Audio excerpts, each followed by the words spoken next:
പാക് താരങ്ങളുടെ അതിരുവിട്ട ആഘോഷങ്ങൾക്കെതിരെ ICCക്ക് പരാതി നൽകി BCCI. ഏഷ്യാകപ്പ് മത്സരത്തിനിടെ പ്രകോപനപരമായ ആംഗ്യങ്ങൾ കാണിച്ചതിനാണ് പരാതി.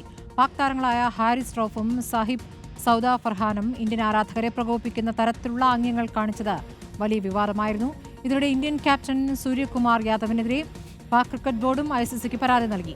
അതേസമയം പാകിസ്ഥാൻ താരങ്ങൾക്ക് ഇന്ത്യൻ താരങ്ങൾ ഹസ്തദാനം നൽകണമായിരുന്നു എന്ന് ശശി തരൂർ MP പറഞ്ഞു. ജയേഷ് പൂക്കുട്ടരും നോബിൾ മാരിക്കാരനുമുണ്ട് വിവരങ്ങളുമായി. ആദ്യം ജയേഷിലേക്ക്. ജയേഷ്, എന്താണ് BCCIക്ക് ലഭിച്ചിരിക്കുന്ന പരാതി? ICCക്കാണ് BCCI ഇപ്പോൾ പരാതി നൽകിയിരിക്കുന്നത്. സൂപ്പർ 4-ലെ ഇന്ത്യ പാകിസ്ഥാൻ മത്സരത്തിനിടെ പ്രകോപനപരമായ ആംഗ്യം കാണിച്ചതിനാണ് പാക് ക്രിക്കറ്റ് താരങ്ങളായ സാഹിബ് സാദ ഫർഹാനും ഒപ്പം തന്നെ ഹാരിസ് റൌഫിനുമെതിരെ BCCI ഔദ്യോഗികമായി തന്നെ ICCക്ക് പരാതി നൽകിയിരിക്കുന്നത്. ഇന്ത്യക്കെതിരായ മത്സരത്തിനിടെ അർദ്ധസെഞ്ചുറി നേടിയ സാഹിബ് സാദ ഫർഹാൻ ബാറ്റ് കൊണ്ട് തോക്കുപോലെ ചൂണ്ടി ആരാധകർക്ക് നേരെ വെടിയുതിർക്കുന്ന രീതിയിൽ ആംഗ്യം കാണിച്ചിരുന്നു. തൊട്ടു പിന്നാലെ ഇന്ത്യൻ ഇന്നിംഗ്സിനിടെ വിമാനം തകർന്നു വീഴുന്ന തരത്തിലുള്ള ആക്ഷനായിരുന്നു ഹാരിസ് റൌഫും കാണിച്ചത്. ഇതിനെതിരെയാണ് BCCI ഇപ്പോൾ ICCക്ക് പരാതി നൽകിയിരിക്കുന്നത്.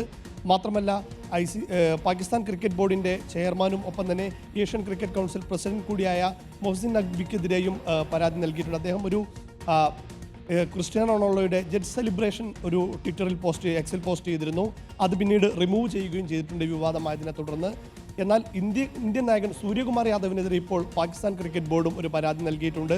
സൂര്യയുടെ പരാമർശം, അതായത് ആദ്യ മത്സരത്തിൽ സെപ്റ്റംബർ 14 നടന്ന ഇന്ത്യ പാകിസ്ഥാൻ ഏഷ്യാകപ്പിലെ ആദ്യ മത്സരത്തിനു ശേഷം സൂര്യകുമാർ നടത്തിയ പ്രസ്താവന രാഷ്ട്രീയപരമാണ് എന്നുള്ളതാണ് പാകിസ്ഥാൻ ക്രിക്കറ്റ് ബോർഡ്. ശരി, പരസ്പരം പരാതികൾ നൽകുകയാണ് പാകിസ്ഥാനും ഇന്ത്യൻ ക്രിക്കറ്റ് താരങ്ങളും. നോബിൾ മാരിക്കാരൻ ഡൽഹിയിൽ നിന്ന്. നോബിൾ, ഇപ്പോൾ തരൂരിന്റെ പ്രതികരണം പാക് താരങ്ങൾക്ക് ഇന്ത്യൻ താരങ്ങൾ കൈ കൊടുക്കണമായിരുന്നു, ഹസ്തദാനം ചെയ്യണമായിരുന്നു എന്നുള്ളതാണ്.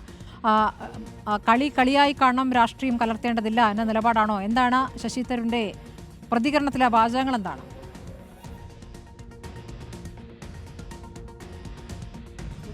എക്കാലത്തും ഒരു സ്പോർട്സ്മാനാണ്, ക്രിക്കറ്റിനെ വളരെയധികം സ്നേഹിക്കുന്ന ആളുമാണ്. എന്താണെങ്കിലും ഈ ഇന്ത്യ പാക് ക്രിക്കറ്റ് മത്സരത്തിന് ശേഷം ഇരു ടീമിന്റെ താരങ്ങളും പരസ്പരം ഹസ്തദാനം നൽകാത്ത വലിയ തരത്തിൽ ചർച്ചയായിരുന്നു. ഇപ്പോൾ തരൂർ അത് നിലപാട് പറയുന്നത് എന്താണെങ്കിലും കളിക്കാൻ തീരുമാനിച്ച പശ്ചാത്തലത്തിൽ രണ്ട് താരങ്ങളും കൈകൊടുത്ത് പിഴണമായിരുന്നു എന്നുള്ളതാണ്. അതല്ലെങ്കിൽ കളിക്കില്ല എന്നൊരു നിലപാട് ശക്തമായി തന്നെ തീരുമാനിക്കണമായിരുന്നു. എന്താണെങ്കിലും ആ നിലപാടെടുത്തില്ല. ഇരു ടീമുകളും തമ്മിൽ കളിക്കാൻ തീരുമാനിച്ചു. അങ്ങനെയാകുമ്പോൾ സ്വാഭാവികമായും അതിൽ കൈകൊടുത്ത് പിരിയുകയാണ് ചെയ്യേണ്ടിയിരുന്നതാണ് ഇപ്പോൾ ശശി തരൂർ ഇതിലൊരു പ്രതികരണമായി നടത്തിയിരിക്കുന്നത്.